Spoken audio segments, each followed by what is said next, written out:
You met the love of your life a year ago and he recently proposed to you. Please tell me the the juiciness of it. What did you do to prepare? Welcome to The Vibrant Couple. Today I have invited Junie Moon, love and relationship expert. Welcome, Junie, to talk about magnetizing our soulmate. So, wisdom bomb number one, how do you know how to let go of the past and move towards what is really good for you? I think that's the piece right there. To really know what's good for you, you do need to unplug and release and let go of the past. Get the wisdom out of it, learn from the past, and then come home to your true self now because it can get very tricky. We've been trained to look outside in, like what how should I be? What is good for me? Tell me what's good for me. The culture, everybody's been saying, well, this, when what you want a man that is financially stable. You want a man that is going to do this and that and whatever. So that's outside in. And who wouldn't want any of the good stuff? But at the end of the day, it's like, who are we? And so to really truly become our own soulmate, to really let go, do the healing work, and go, oh, this is who I am, that's when we can feel this is a fit. That's when we can know this is what I want, this is what I deserve, this is what feels good. And that feeling of this feels right and good is a big clue as to this is the person, this is the right fit. I love it because I've heard that unless you love yourself, you cannot fully love someone else. But I love, becoming your own soulmate. Yeah. I mean, a lot of people come to me and a lot of people think I'm a dating expert, which I am at this point. I can help people navigate online dating and all the strategies. However, if they haven't done the pre-work, if they haven't really dropped the stories and their beliefs around relationship and love, they keep creating the same reality. And so it really is about stopping, doing the work, and connecting so deeply to our own souls so that we know how valuable we are. We know what makes us fulfilled. And when we come from that place, that aligned place, that's when things change with who we attract into our life. So that alignment is what creates the vacuum to bring in those qualities we are seeking deeply. Yeah, yeah. And the more we spend time with ourself, I call it dating research. The more we spend time, oh, I love this and this makes me feel good and I want to experience whatever it is that we're like, oh yeah, these are the things that bring me the most joy. When we're coming from that place and we're so in tune with ourselves, then it just happens so much more easily than starting from up here and making these lists of what we think it should look like or what we think this person should do or all the stuff that we've been programmed to think relationship is supposed to be like. Because our mind is designed to keep the intruder out.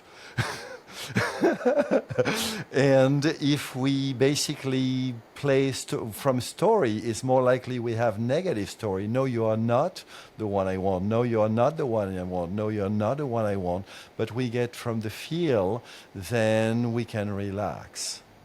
Well, that's kind of the human journey where we're born to survive, and there's that part inside of us. I work with this a lot with my clients. That fear of maybe I will be rejected, maybe they will leave me, maybe I won't be enough, and that's that thing that people bump up against, especially in midlife and beyond, because they've had a lot of heartbreak and experiences, and so that part inside of all of us, I call it the risk manager, is Yeah. assessing all the time, am I safe, am I safe, am I safe? And so that voice inside, the intruder, as you said, can have a second guess. Can I really have this? Am I really lovable? And that's why so many people struggle to find healthy relationships and have relationships that last. that really truly are what they're desiring.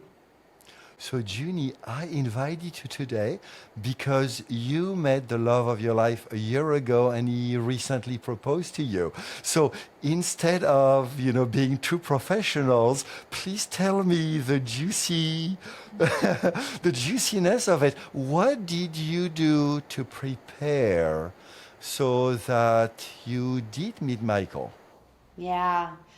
Well, first, let me say, every day, every minute, I am in such deep gratitude because it's beyond anything I could have ever imagined, beyond anything I could have ever imagined. And he would say the same thing. He does. We both do. We're always like, how could this be? And so, what did I do and what did he do? Because we did it in different ways, but we did the same thing. We did our work, we prepared for the other. Uh, and it wasn't one thing, it was a journey. Every single person I've ever dated, every single relationship I've ever had, intimate relationships, friends, anything I've ever experienced in my life gave me information, helped me see what worked and didn't work, helped me really look at some of my challenges with self esteem and worthiness and healthy boundaries, all of that stuff. And so through the years, and the work that I do, which is shadow work, shadow being like, what don't you see? What are the blind spots? Why are they there? As I went through that journey of my own, I really was able to, as I keep saying, become my own soulmate, to be able to take such good care of myself, to really know I had my own back, to get to this place where I knew in every ounce of my being, and this is key, every ounce of my being knowing that I deserve something extraordinary. And I wasn't going to settle for anything less than that because I had a great life. So that's the key. Create a great life. Give to yourself. Learn what floats your boat. And prepare, if you desire to have somebody, by giving yourself the life that you want to wake up to. So that's not very specific, but the broad stroke is I empty out, I healed, I got really aligned, and when I was ready, I did one swipe, and that was him.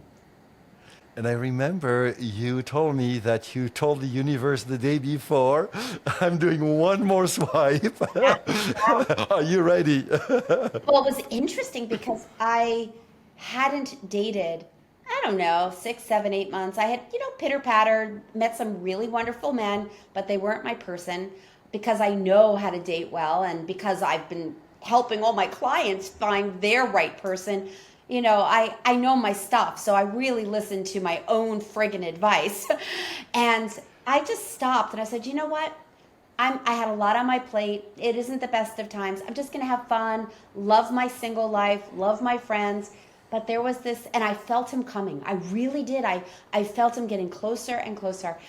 And there was this one night that I was sitting in my living room and I don't know, I just was like, you know what? I really want to share my life with someone.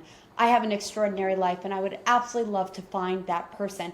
And so before I went into the app, actually, I said, okay, it was Hinge. I had one rose. They give you one rose a week.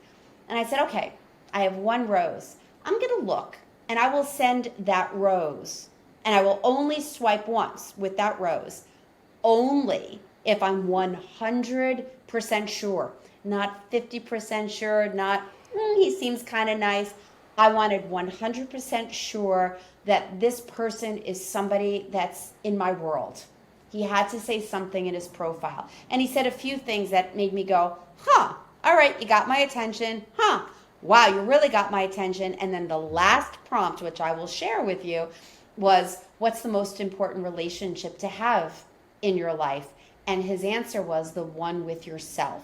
So, boom, he got the rose. And because I do know how to create awesome profiles, he saw my profile. And the next day I got an OMG. I can't wait to talk to you. And he pulled out all these things from my profile going, I do that. I'm into that. Oh my God.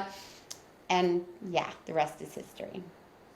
Wonderful. So, You mentioned a couple minutes ago that it was vague, and I don't think this is vague at all, because what I'm seeing is that most people date by spurts without continuity or with little continuity. So, what I'm hearing from you is you had great continuity, you had great self reflection, and you had commitment to yourself first, to a great life.